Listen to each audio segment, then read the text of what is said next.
আমি একটি হাদিসের প্রেমে পড়েছি। আপনি যখন নিজ কক্ষে নীরবে কান্না করবেন, আল্লাহ তখন ফেরেশতাদের উদ্দেশ্য করে বলেন, কোন জিনিস আমার বান্দার চোখে পানি আনলো? ফেরেশতাগণ বলেন, আপনার বান্দা সুখে নেই, আপনার বান্দা অনেকদিন হাসেনি। এই বলে ফেরেশতাগণ কান্না করতে থাকেন এবং আল্লাহকে বলেন, হে আমার রব, আপনি জানেন আপনার এই বান্দার হৃদয়ে কি রয়েছে, অতএব আপনি তার জন্য সবকিছু সহজ করে দিন। আল্লাহ বলেন, আমার এই বান্দা জীবন থেকে এমন কিছু হারিয়ে ফেলেছে যা সে অধিক ভালোবেসেছিল।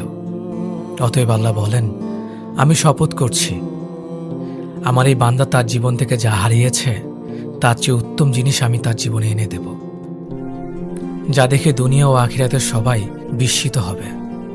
সুবহানাল্লাহ।